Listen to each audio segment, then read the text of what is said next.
주시는 하나님의 말씀은 요한복음 1장 47절에서 51절까지 말씀입니다. 신약 성경 143페이지에 있습니다. 하나님의 말씀을 함께 읽도록 하겠습니다. 요한복음 1장 47절에서 51절까지 말씀입니다. 예수께서 나다나엘이 자기에게 오는 것을 보시고 그를 가리켜 이르시되 보라, 이는 참으로 이스라엘 사람이라. 그 속에 간사한 것이 없도다. 나다나엘이 이르되 어떻게 나를 아시나이까? 예수께서 대답하여 이르시되 빌립이 너를 부르기 전에 내가 무화과나무 아래에 있을 때에 보았노라. 나다나엘이 대답하되 라비여, 당신은 하나님의 아들이시요 당신은 이스라엘의 임금이로소이다. 예수께서 대답하여 이르시되 내가 너를 무화과나무 아래서 보았다 함으로 믿느냐? 이보다 더 큰 일을 보리라. 또 이르시되 진실로 진실로 너희에게 이르노니 하늘이 열리고 하나님의 사자들이 인자 위에 오르락 내리락 하는 것을 보리라 하시니라. 아멘. 이는 살아계신 하나님의 말씀입니다. 네, 우리가 지금 매 주일을 통하여서 예수님이 누구신지에 대해서 함께 살펴보고 있습니다. 오늘은 세 번째 시간인데요. 지난 두 번째 시간을 아주 간단하게 요약하고 함께 보도록 하겠습니다. 자, 예수님은 이 모든 세상을 지으신 창조주 하나님이십니다. 그래서 우리 가운데 선육신하셔서 자기의 백성들 가운데 생명과 빛으로 찾아와 주셨습니다. 그리고 그 예수님이야말로 성삼위 하나님의 영광을 온전히 드러내시는 독생하신 하나님 자신이 되십니다. 그러나 세례 요한은 이러한 참 빛이 아닙니다. 예수님만이 참 빛이셨습니다. 그래서 그 당시에 세례 요한의 사역도 하나님의 나라와 메시아를 준비하는 사역으로서 대단한 영향을 끼치고 있었는데, 그 때문에 종교지자들이 제사장과 레위인들을 보내어서 세례 요한에게 정체를 물어봤어요. 근데 세례 요한은 자신을 숨기지 않고 드러냈습니다. 잘난 체 했다는 게 아니라 예수님이 누구신지를 분명히 했다는 거예요. 그래서 나는 그리스도도 아니고 선지자도 아니고 심지어 엘리야인데 엘리야도 아니라고 그랬어요. 불필요한 오해를 사지 않기 위해서. 그러면서 예수님을 이렇게 지원하였습니다. 예수님은 나보다 뒤에 오는 것처럼 보이지만 나보다 먼저 계신 하나님이십니다. 예수님의 신발끈도 나는 풀기를 감당하지 못하겠습니다. 그러면서 그 예수님을 바라보며 세상 죄를 지고 가는 하나님의 어린 양이시다. 우리를 구원하시기 위한 우리의 진정한 대속제물 어린 양이시다라고 증언했어요. 그리고 나는 회개의 물세례를 베풀 뿐이지만 저 예수님이야말로 성령과 불로 세례를 주시는 구원의 주님이시요 심판의 주님이십니다. 라고 세례 요한이 고백을 했습니다. 자, 이렇게 예수님은 독생하신 하나님이십니다. 창조주십니다. 우리에게 생명과 빛이십니다. 세례 요한보다 크신 분이십니다. 사실 이런 표현도 마땅하지 않은 표현인데 성경의 표현이니까 우리가 차용을 하지만 예수님은 누구보다 크신 분이라고 할 뿐이 아니죠. 예수님 그분 자체가 하나님이신데 무엇을 비교해서 크다고 할 수 있겠어요?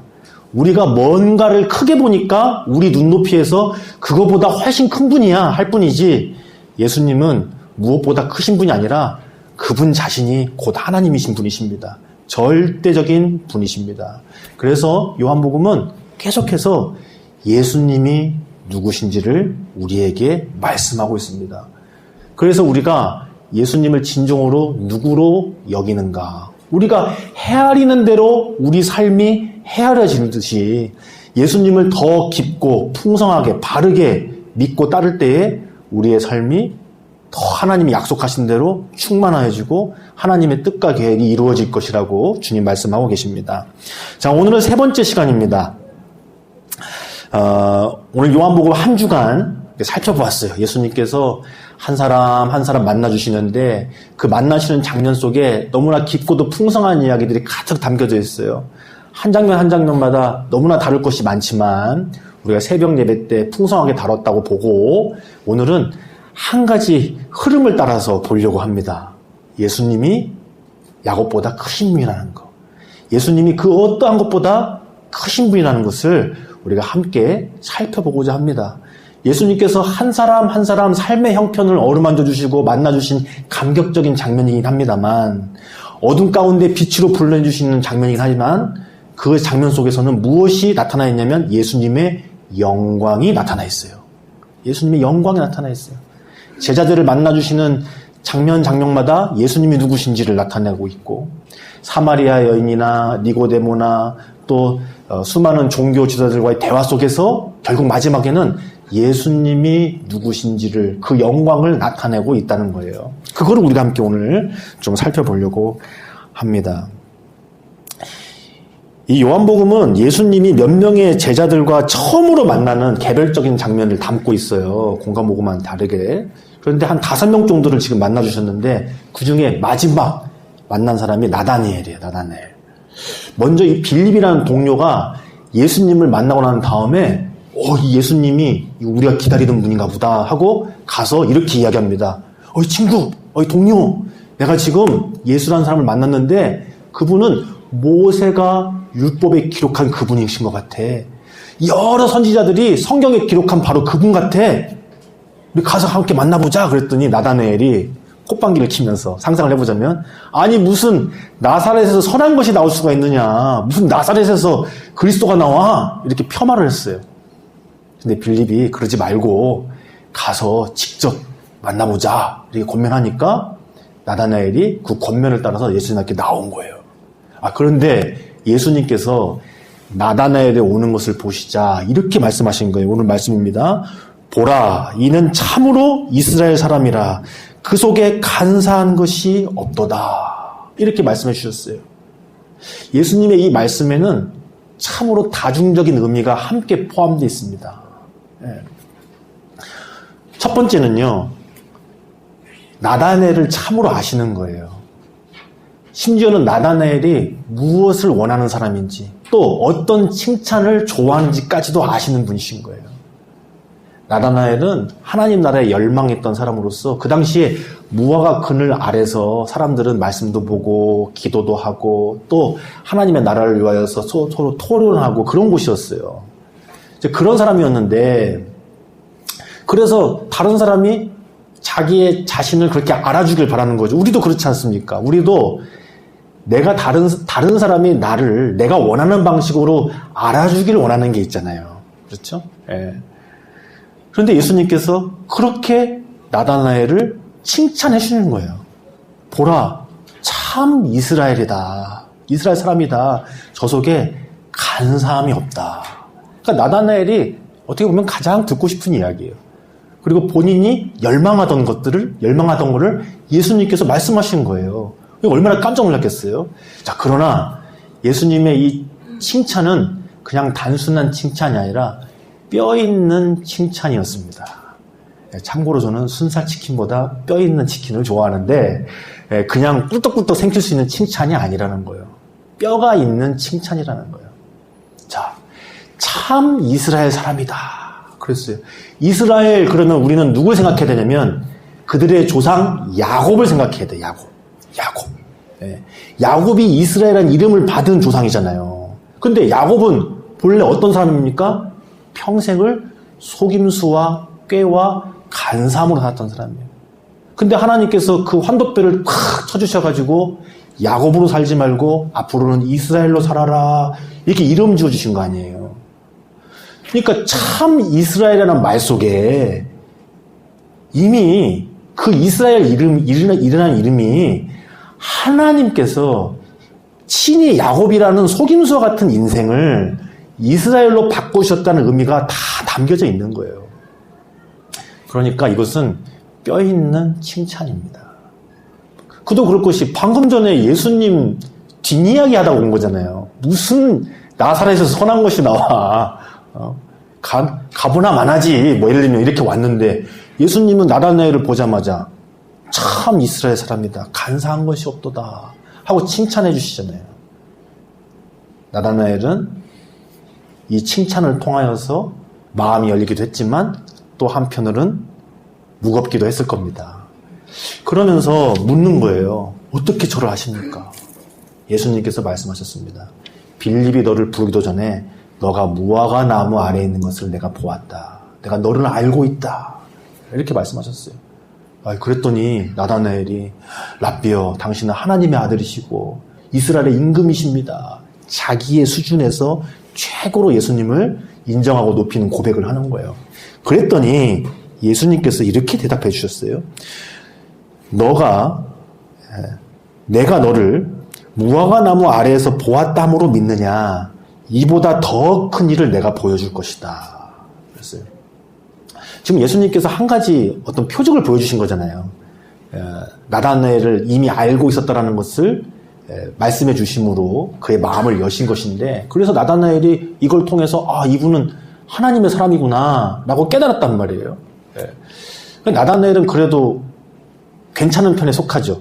왜냐하면 요한복음의 한 가지의 주제가 뭐냐면 예수님이 이 땅에 오셔서 표적을 보여주세요. 하나님의 영광을 나타내 준단 말이에요. 근데 크게 부류가 세 가지로 나뉘어요. 하나는 그 표적을 보더라도 배척하는 거예요. 그러면서 의도적으로 더 큰 표적 보여봐라. 더 큰 표적 보여봐라. 보여줘도 안 믿을 거예요. 말 그대로 인정하지 않기 때문에 계속해서 더 큰 표적, 큰 표적 이렇게 구하는 부류가 하나 있어요. 또 하나는 표적을 봤는데 자기가 원하는 더 큰 표적을 구하는 부류가 있어요. 예를 들면 뒤에 가보면 오병이어 사건을 경험한 사람들. 먹고 배불렀는데 또 먹고 배부르고 싶습니다. 또 먹고 배부르고 싶습니다. 자기들의 뜻대로 임금 삼으려고 하는 부류가 있어요. 자, 한쪽은 배척하기 위해서 더 큰 표적 보여봐라. 한쪽은 자신들의 임금 삼기 위해서 자신들이 원하는 표적 더 주십시오 하는 부류가 있고, 한편은 그 표적을 보고 저분이 그리스도시구나 하고 믿고 따르고 제자가 되고 무릎 꿇는 사람들이 있어요. 베드로가 깊은 곳에 가서 그물을 건져가지고 물고기를 가득 건졌잖아요. 어떻게 했냐면 예수님 대단하십니다. 우리 동업하시지요. 다음에는 더 큰 거 걷게 해주세요. 그 다음엔 더 큰 거 걷게 해주세요. 그런 게 아니라 무릎을 꿇었단 말이죠. 이분이 주님이시구나. 나는 죄인이구나. 이렇게 반응을 했단 말이죠. 그래서 하나님이 보여주신 표적에 대해서 어떻게 반응해야 되는가. 오늘은 그래도 나다나엘은 예수님이 보여주신 표적을 통하여 그분이 하나님의 아들이시고 이스라엘의 임금이라고 고백했습니다. 그런데 예수님은 그것보다 더 큰 표적을 너가 볼 거라 그랬어요. 어떤 표적이냐? 바로 진실로 진실로 너희에게 이르노니 하늘이 열리고 하나님의 사자들이 인자 위에 오르락 내리락 하는 것을 볼 것이다.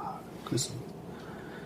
자, 하늘문이 열리고 천사들이 오르락내리락 할 것을 볼 것이다. 이 말씀은 어떤 장면을 가지고 말씀하신 거냐면 바로 야곱이 광야에서 도망자 신세일 때 베델이라는 곳에서 하늘문이 열리고 사다리 위에 천사들이 오르락내리락 하던 그 환상을 보잖아요.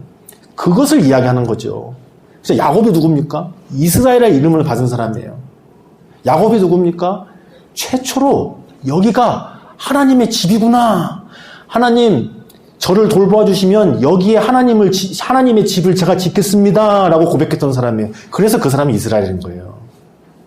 하늘문이 열리는 이곳이 하나님이 계시는 하나님의 집이구나. 내가 이곳에 하나님의 집을 짓겠습니다. 어떻게 보면 최초의 교회를 고백한 사람이 야곱이에요. 그래서 이스라엘이 된 거거든요. 그런데 오늘 예수님이 말씀하시는 거예요. 그 사다리가 바로 나다. 너희 그 조상, 이스라엘이라는 이름을 받았던 너희 그 조상이 꿈꾸었던 그 사다리 꿈이 바로 나다. 하늘문을 열게 하고 그 하늘의 뜻이 땅에 내려오고 이 땅의 기도가 하늘로 올라가게 하는 그 사다리가 바로 나다. 내가 바로 십자가에 달려서 하늘문이 열리고 하늘의 뜻이 땅에 이루어지는 것을 너희가 보게 될 것이다. 이렇게 말씀을 주셨어요. 그래서 예수님은 야곱보다 크신 분이십니다. 자, 그리고 예수님께서 이렇게 제자들 만나셨는데 사흘째 되던 날, 아마도 이제 거기서 한 사흘길 정도 더 가셨나 봐요. 그래서 가나의 혼인잔치에 참여하십니다. 이 가나 포도주 사건도 너무나 풍성한 이야기를 담고 있지만 그 이야기를 다 담지는 못하고 오늘 흐름에 따라서만 보려고 합니다.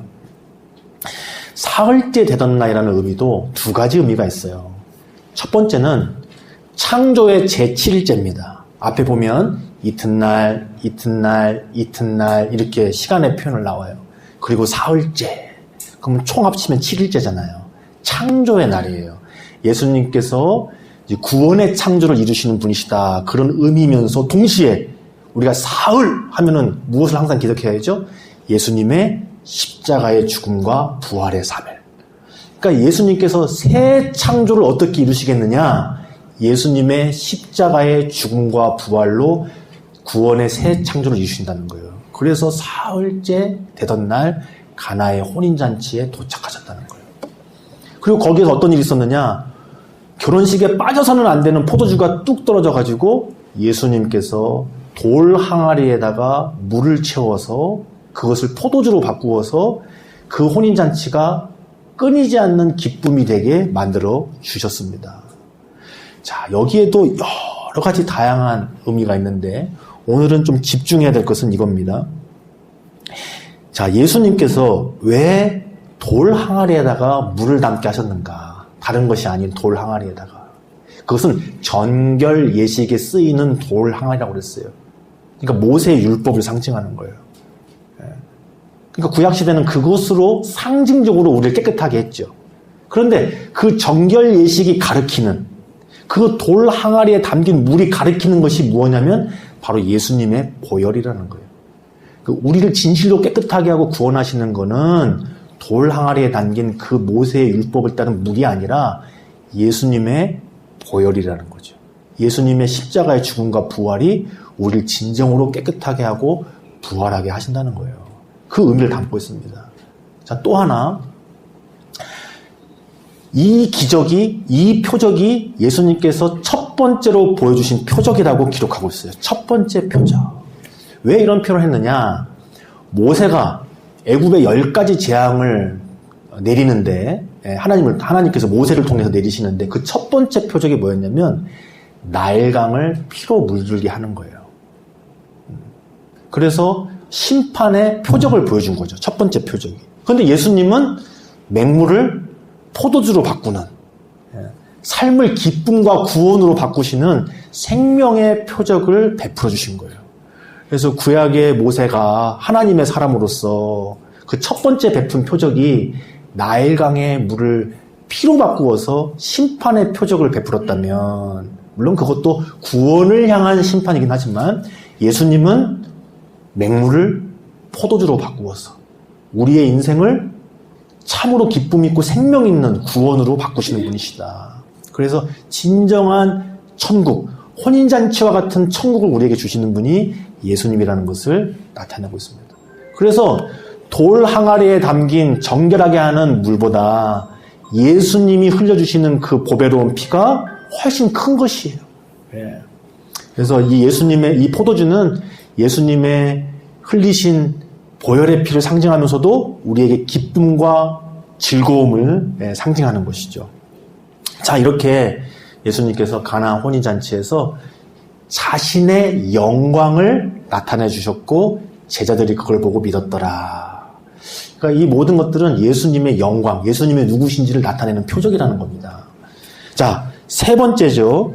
이번에는 예수님께서 6월절이 되셔서 성전에 올라가셨어요. 그런데 이 아버지의 집을 강도의 소굴로 다 바꿔놔가지고 예수님께서 다 내어 쫓으시는 거예요. 근데 새벽에도 살펴봤지만 우리 예수님은 그 와중에도 너무나 긍휼하세요. 나머지는 다 내어 쫓고 다 엎은데 이 새를 가지고 온 사람들은 그냥 내보내세요. 새는 날아가면 회수를 못하니까. 엄청 깊은 배려가 있는 거예요. 뭐 소나 양은 막 때려서 막 내보내면 뭐 돌아오기도 하고 찾아올 거 아니에요. 근데 새는 날아가 버리면은 회수가 안 되잖아요. 그 와중에도 그것까지도 참 사람을 배려하시는 분이신데 이렇게 표적을 보여주시니까 어떤 사람들은 그 표적을 표적으로 받아들였어요. 야, 저건 하나님의 사람만이 할 수 있는 일이다.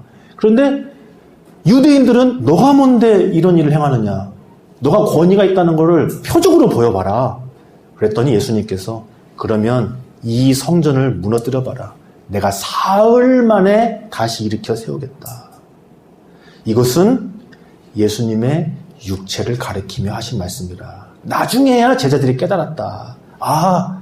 그 다시 짓겠다는 성전이, 사흘 만에 짓겠다는 성전이 어떤 유형의 건물을 말하는 게 아니라 예수님 자신이었구나.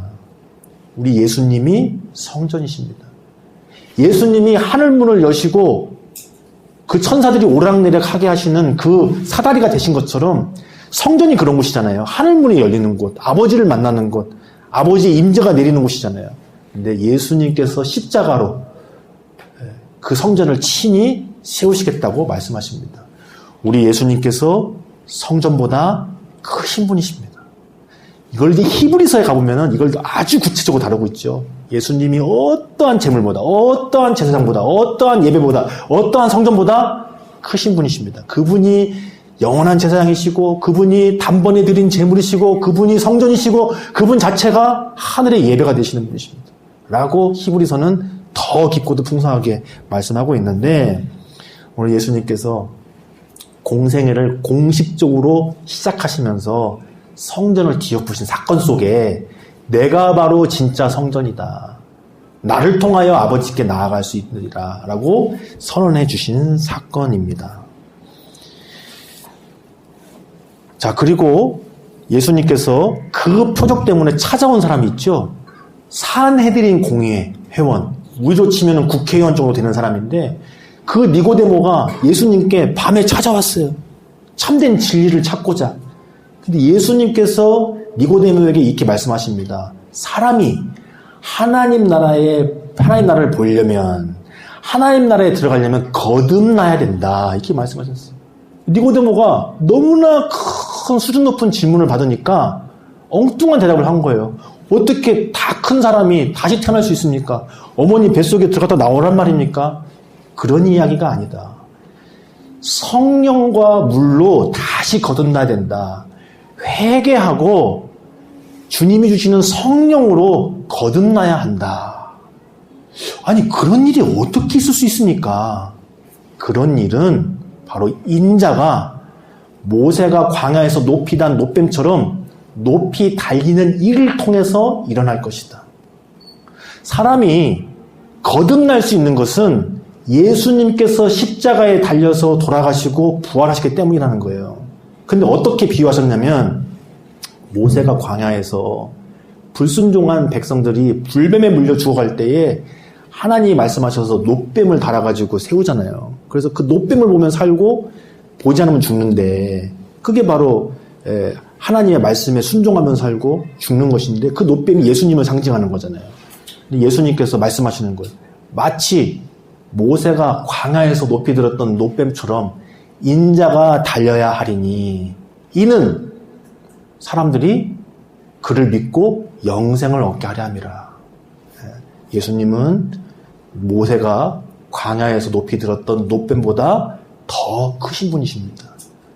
우리는 누구를 바라봐야 할까요? 예수님을 바라봐야 됩니다. 우리가 생각하는 큰 거, 우리가 어려울 때마다 힘들 때마다 바라보고 의지하는 거, 그것보다 예수님이 크신 분이라는 것, 예수님만을 우리가 바라봐야 한다는 것을 우리에게 또한 말씀하고 계십니다. 자, 마지막으로요. 너무나 유명한 여인이죠. 우물가의 여인, 사마리아 여인. 예수님께서 일부러 사람들의 편견에도 불구하고 사마리아 땅을 관통하여서 그 사마리아 여인을 만나주시는데 그 만나는 장소가 어디냐는 거예요. 우물가였어요. 우물가. 그런데 그 우물가가 유서 깊은 우물가였어요. 바로 그들의 조상 야곱이 파준 우물이었어요. 그래서 대대로 거기서 사람들이 그 우물을 통해서 마시고 또 가축도 기르고 그랬단 말이죠. 그런 유서 깊은 야곱의 우물가였어요. 그런데 예수님께서 이 대낮에 물을 기르려고 오는 참으로 어떻게 보면 박복한 인생이죠. 박복한 인생인데 그런 여인을 만나주시잖아요. 그래서 서로 대화를 합니다. 뭐 구체적인 내용을 뭐 다루진 않겠습니다. 뭐 이미 많이 아시니까. 그런데 그런 대화를 통해서 예수님께서 이런 말씀하신단 말이죠. 내가 누군지를 알았더라면 오히려 너가 나에게 물을 좀 달라고 했을 거다. 그랬더니 여인이 하던 말이 그거래요. 아니, 물기를 바가지도 없으신 분이 저에게 무슨 물을 준다고 하십니까? 그 당시에는 우물가에 줄은 있는데 이 물 기르는 대박이죠. 예, 이거는 물동이는 없었어요. 물동이는 각자 가져가야 되는 거예요. 누가 가져가 버리면 안 되니까. 각자 물동이 가서 하는 건데, 예수님은 물동이도 없는 거예요. 없는데 물 준다는 거예요. 아니, 그래서, 그러니까 이 여인이 그런 말을 한 거예요.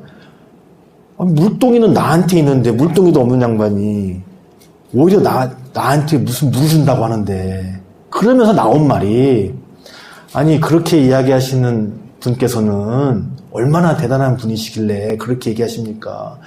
이 우물이야말로 우리 조상 야곱이 파놓은 우물입니다. 하나님이 야곱을 통해서 내신 그 우물이란 말입니다. 우리가 여지껏 여기서 마셨고 우리의 가축들도 다 이 물로 먹고 삽니다. 이거는 실제잖아요. 실제 먹고 살았잖아요. 그래서 이 대단한 우물입니다. 그러면서 대박도 없으신 분이 물을 준다고 하는데 우리 조상 야곱보다 큰 분이십니까? 이렇게 물어본 거예요. 예수님은 말씀하시죠. 내가 바로 야곱보다 크신 분이라고. 내가 주는 물은 너 속에 들어가서 영생하도록 솟아나는 샘물이 될 거라고. 이 야곱이 준 이 물은 먹어도 목마르고 먹어도 목마른 그런 물이지만 내가 주는 물은, 내가 주는 성령은, 나의 십자가의 보혈로 너희에게 주는 이 참된 생수는 너희 안에서 솟아나는 샘물이 될 거라고 말씀하여 주십니다. 물론 바로 직접적으로 이렇게 말씀하시진 않아요. 왜냐하면 그렇게 이야기해도 인정하지 않을 수 있으니까. 그래서 예수님께서 제자들에게 미리 보았다는 것을 언지하시잖아요. 아까 보니까 나다나엘도 무화과 나무 아래에 있는 너를 내가 보았다. 이렇게 말씀하신 것처럼 이 여인에게도 너의 남편을 데려오라. 너 남편이 한둘이 아니었구나. 6이었구나. 이렇게 말씀하시잖아요. 물론 이것은 좀 공부를 해야 됩니다. 이게 뭐 이렇게 불륜에 의한 여러 남편이 아닐 수가 있어요. 그 집안 남편이 죽고 하면서 형제에게 계대 제도에 따라서 시집가고 한 걸 수가 있어요. 그쪽이 더 높아요, 경우가. 그러니까 하나님 나라 안에 머물려고 했던 그런 여인으로 봐야지, 이게 뭐 가늠한 여인, 뭐 불륜한 여인, 이게 그렇게 생각하시면 조금 곤란합니다. 그런 케이스가 아니라는 것 잠깐 설명해 드립니다. 하도 이제 우리가 고정관념이 있어가지고. 자, 그래서 그 여인에게 그것을 말씀하시고 나니까 이 여인이 예수님에게 마음이 확 열리면서 깨닫게 된 거예요. 아, 이 예수님이 내가 그토록 기다리던 그리스도시구나. 하나님의 약속이신 바로 그분이시구나. 사실은 이 야곱의 우물보다 더 크신 분이시구나. 생수의 근원 되시는 분인 걸 깨닫게 되는 거예요. 예수님은 어떻게 우리로 하여금 목마르지 않게 하셨을까요? 그분의 목마르심으로. 십자가에서 모든 피를 다 흘려주셔서 십자가 위에서 이렇게 말씀하시잖아요. 내가 목마르다. 예수님은 목마를 수 있는 분이 아니시죠. 근원적으로. 생수의 근원이신데. 예수님은 어둠이실 수가 없잖아요. 빛이신데. 근데 우리 때문에 피를 다 흘려주시고 목마르신 분이 되셨고, 우리 때문에 지옥의 어둠 가운데 또 거하셨다가 부활하신 분이시잖아요. 그것을 통하여서 우리에게 생수를 주신 분이죠. 자, 오늘 요한복음은 여러 사람의 만남을 통하여서 예수님의 영광을 나타내고 있습니다. 예수님이 누구신지를 분명하게 보여주고 있습니다. 나다나엘을 통하여서는 바로 예수님께서 야곱의 사다리보다 더 크신 분이라는 것, 진정으로 하늘문을 여시는 분이시고 교회를 일으켜 세우시는 분이 바로 예수님이시라는 것, 하늘의 천사가 그 예수님 사다리를 타고 오르락내리락 할 것이라는 것을 말씀해 주셨습니다. 가나 혼인잔치에서는 예수님이야말로 구원의 창조를 이루시는 분이신데 그것은 십자가의 죽음과 부활로 이루어질 것입니다. 물을 포도주로 바꾸어 주셨습니다. 예수님은 구원을 주시는 기쁨의 포도주가 되십니다. 그것은 예수님이 흘려주시는 보배로운 피로 가능한 것입니다. 우리의 삶이 맹물 같은 것에서 혼인잔치와 같은 축제가 되는 것은 예수님의 십자가의 죽음 때문입니다. 그것을 말씀하고 있어요. 예수님은 또한 46년 된 성전보다 더 크신 분이십니다. 예수님이 진정한 성전이 되십니다. 예수님은 우리를 성령과 물로 거듭나게 하시는 분이신데 그 일이 어떻게 일어날 수 있냐면 마치 광야에서 모세가 노뱀을 다떴듯이 예수님께서 십자가에 높이 달리심으로 우리에게 영생이 있게 하십니다. 마지막으로 예수님은 야곱의 우물보다 더 크신 분이십니다. 그분이 흘려주신 보혈이 우리에게 샘솟는 샘물이 됩니다. 야곱보다 더 크신 분께서 우리에게 진정한 구원이 되시고 생명의 물이 되어주신다고 말씀하십니다. 그것은 십자가에서 피 흘려주심으로 목마르신 분이 되셔서 지옥의 권세 어둠 속에 잠시 갇히셔서 우리에게 빛을 주심으로 이루어 주실 것입니다. 요한복음을 통하여서 우리가 분명하게 신앙 고백해야 합니다. 예수님이 누구신가? 그러나 성경에서 보듯이 여전히 제자들은 예수님에게 랍비라고 부르고 있습니다. 이스라엘 임금이라고 부른다 할지라도 자기의 수준에서 부르는 거였습니다. 잠시 따랐을지 모르지만 예수님께서 뒤돌아서 체크해보면 각자 자기의 바램대로 예수님을 고백하고 따르고 있다는 것을 보게 됩니다. 그러나 결국에 예수님이 죽고 부활하시고 성령이 오신 뒤에야 그것을 밝히 깨닫고 예수님을 바르게 쫓아갑니다. 오늘 우리도 이 말씀을 통하여서 성령의 도우심으로 인하여 예수님을 누구라 고백하고 어떻게 따라가야 할지를 주님께서 결단하기를 원하고 계십니다. 함께 기도하겠습니다. 살아계신 하나님 감사합니다. 예수님께서 그 사랑하시는 사람들을 만나는 장면만을 통하여서 그 인생을 돌이키시고 참된 빛 가운데 부르셨음에 찬양을 드립니다. 또한 그 과정을 통하여서 예수님께서 진정으로 누구신지 예수님의 영광을 나타내 주시니 찬양과 감사를 드립니다. 우리가 예수님께서 우리에게 어떠한 분이신지를 바르게 고백하게 하여 주옵소서. 야곱의 사다리보다 크신 분으로 고백하시고 돌 항아리에 담긴 그 정결 예식의 물보다 더 크신 보배로운 피이심을 고백하게 해 주시옵소서.